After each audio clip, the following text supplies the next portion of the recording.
After years of waiting, The Batman has finally swooped into theaters. It's been a long road for this new version of The Dark Knight to make its way to the big screen, as the production was hit with pandemic-related delays and setbacks. Robert Pattinson himself reportedly caught COVID-19 during filming, so it's a minor miracle that Warner Brothers has finally been able to release the Matt Reeves-directed movie.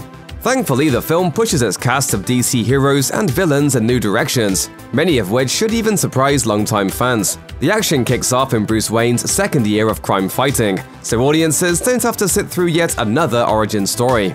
When a sadistic individual called the Riddler starts targeting the corrupt officials of Gotham, Batman sets out to stop his violent war before the villain can hurt the rest of the city. The Caped Crusader also crosses paths with some other iconic characters from the Batman mythos, as he gets help from Lieutenant James Gordon and Catwoman, aka Selina Kyle. He even goes up against two other iconic Bat-villains, Penguin and Carmine Falcone, who are at the heart of organized crime in Gotham. That said, there's never any doubt who the big bad of this film is. When it comes to the film's cryptic serial killer, director Matt Reeves and co-writer Peter Craig take a new approach to the Riddle-obsessed villain. Before we go any further, be warned, spoilers ahead. Let's get the most obvious change out of the way first, the Riddler's new duds. Gone are the days of bright green spandex with question marks painted all over. No, this version of the villain takes a more tactical approach to his look. He sports a dark green military jacket with a similarly colored hoodie underneath. Then there's his incredibly creepy mask that he wears with transparent glasses over the top to mask his real identity, which we'll get to later on. After the first teaser for the film arrived back in August 2020, comics writer Nick Darrington took to Twitter to point out that Riddler's headgear is actually an extreme cold weather mask used by the US military. So why does Riddler take a DIY approach to his terrifying look? Well, for starters, he doesn't have the same funds as Bruce Wayne to create a high-tech suit, so he probably shops in army surplus stores for his gear. Let's not forget that this version of the villain is much more of a homegrown terrorist than Jim Carrey's gleeful mischief maker in Batman Forever. He's also a huge departure from the sharp-suited version of the character in the Gotham TV series. The small screen's Riddler is also a former GCPD forensic scientist.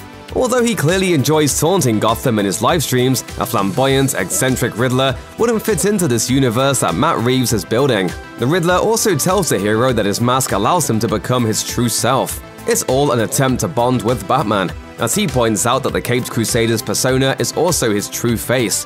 It's the classic with the same you and I approach to connecting the hero and the villain. There's another surprising difference in the Riddler's character from what DC fans might expect. His name isn't Edward Nygma. This time around, the villain uses his birth name, Edward Nashton, a choice that's mainly about making sure these characters feel natural to the world of the Batman. The Enigma joke wouldn't work as well here. It just feels kinda silly. Sure, Nashton's job as an accountant is a real reason behind his war on corruption in the first place, but the Riddler persona is who he really is.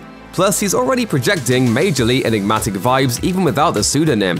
When the police eventually manage to arrest the Riddler, his wallet is filled with a couple of ID cards, so they're not 100% sure who he actually is. Riddler's detached personality, his unhinged crimes, and his bizarre costume even call back to a real-life serial killer. When speaking to movie maker, Reeves said, "The premise of the movie is that the Riddler is kind of molded in an almost Zodiac killer sort of mode. It's easy to see the connection, since the Riddler sends messages written in code, much like the Zodiac killer who terrified San Francisco in the 1970s. Thankfully, Alfred Pennyworth happens to be a master code breaker, which is hugely helpful when he and Bruce are picking apart Riddler's cryptic messages."